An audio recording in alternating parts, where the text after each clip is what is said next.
President Trump is still able to surprise us after more than a decade now of sending sometimes quite inflammatory tweets and posts on his own Truth Social website. The fact, though, Jade, not just that he was using expletives, which by any traditional measure is unpresidential, much less a president who is leading America in a war, putting American men and women into harm's way, it doesn't seem like a particularly mature or respectful approach.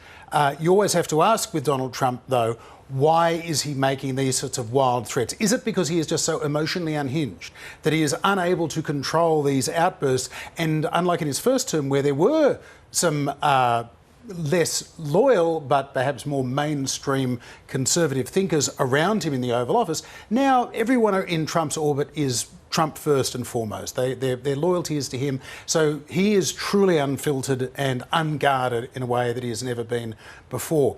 When Richard Nixon was behaving erratically in 1974 during another Middle East war and oil crisis, and he was drunkenly talking to the statue of Abraham Lincoln, it caused people significant concern. It helped to feed a process that led to his forced resignation some months later.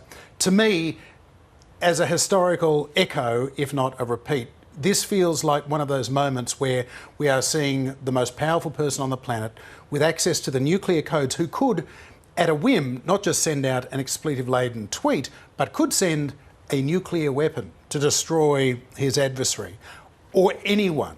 It concerns me. This may be, some will argue, this is Trump being a brilliant strategist. This is him making the Iranians understand that he's just crazy enough to do it. He's really going to escalate. He's going to start blowing up desalination plants and power plants so that 90 million Iranians will be plunged into darkness and could be facing food insecurity and a shortage of water. So it's always hard to know, Jade, with Donald Trump, is he crazy as a fox? Or is he just crazy? And as of today, after seeing that particular social media post, I'm no closer to knowing the answer to that question than I've been really for the last 11 years. What about the question of where things go from here? Are we any closer at this stage to knowing whether Donald Trump is likely to wind down this conflict or to escalate? And is the threat of a ground operation still potential? Senior diplomatic figures that I've been speaking to over the last week or so have said that Trump is, and they were putting it diplomatically, as is their wont, Trump is in improvisational mode, meaning he doesn't know what he's going to do, so how can anybody else? Fox News referred to this as a doctrine of Trump's unpredictability is his doctrine. It's a little bit reminiscent of in the 1970s, Australian fast bowler Jeff Thomson was such an effective force on the cricket field because he was bowling at 160 kilometres an hour and he didn't know where the ball was going, so there was no way the batsman was going to know where it was going, and he terrorised batsmen for a couple of summers there. Donald Trump is kind of the Jeff Thomson of international politics right now. Nobody knows where he's going, and he doesn't know either. He's, on the one hand, set this latest deadline, a 48-hour deadline, due to expire in a little over 24 hours from now. And if Iran doesn't call for a ceasefire by then he is going to unleash hell, whatever that means. Last week in his speech, though, Jade, the address to the nation, a sedate 20-minute address from the White House, he seemed to be suggesting that, well, we're just about done. And we don't need to take the enriched uranium. It's dust. He referred to it as dust, and we've got spy satellites on top of it, so we'll know if they try to dig through the rubble to find that dust, and then we can blow them up again if that happens. But we're going to leave that for now. Over the weekend, of course, came this special operation to retrieve a downed US pilot.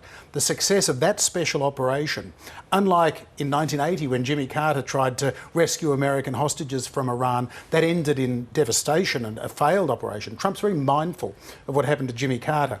So he's now had this successful ground operation, a special op. He must now be thinking again, can we go in and kill another Ayatollah?